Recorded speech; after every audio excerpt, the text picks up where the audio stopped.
नमस्कार, JW किचनमध्ये आपले मनापासून स्वागत आहे। आज आपण अगदी सोप्या पद्धतीने चटपटीत बहुगुणी पाचक आवळा सुपारी बनवणार आहोत। त्यासाठी येथे मी 10 आवळे पाण्यात रात्रभर भिजत ठेवून दुसऱ्या दिवशी पाण्यातून काढून स्वच्छ धुवून पुसून घेतले आहे। त्यामुळे आवळ्यातील तुरटपणा कमी होतो। त्यासाठी लागणारे साहित्य मी इथे पाव चमचा भाजून घेतलेली जिरेपूड, पाव चमचा भाजून घेतलेल्या ओव्याची पावडर, पाव चमचा काळे मीठ, थोडे साधे मीठ घेतले आहे। प्रथम आपण आता आवळ्याचे मागचे पुढचे देठ काढून घेऊ, असे स्वच्छ करून घेऊ।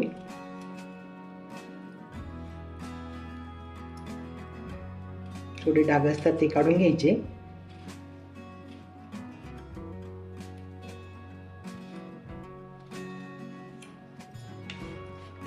आता आवळ्याचे आपण बारीक स्लाइस कापून घेऊ, असे छान।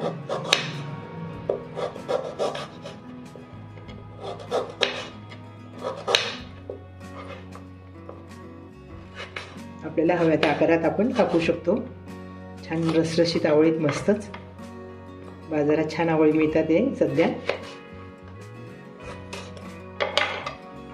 या प्रकारे आपण असे आवळे साफ करून कापून घेऊ। अशा पद्धतीने सर्व आवळे कापून झाले आहेत। हे बिया काढून घेतले मी। कापून घेतलेले आवळे मी एका पसरट भांड्यात टाकून घेते आहे। त्यात मी जिरे पावडर टाकते, ओव्याची पावडर, थोडे साधे मीठ टाकते। हे काळे मीठ आहे, हे पण टाकते, छान चवदार लागते मग सुपारी। आता हे सर्व आपण छान मिक्स करून घेऊ।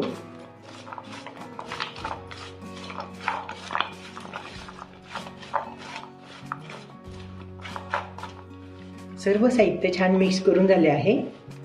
छान मस्त सुवास सुटला आहे।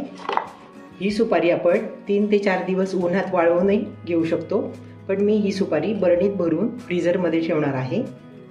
छान टिकते। इथे मी एक काचेची बरणी छान उन्हात वाळवून घेतली आहे। त्यात आता आपण हे आवळ्याचे स्लाइस टाकून घेऊ। ही बरणी आपण फ्रीझरमध्ये ठेवूनच आवळे वापरू शकतो, नाही तर बाहेर खराब होतात। फ्रीझरमध्ये ठेवल्यास 3-4 महिने छान टिकतात। रसरशीत आवळा आपल्याला खायला मिळतो।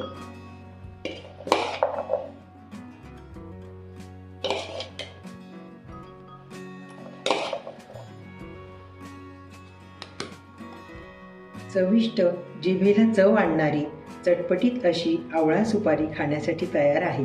चवीला खूप छान लागते। फ्रीझरमध्ये ठेवल्यास 3 ते 4 महिने टिकते।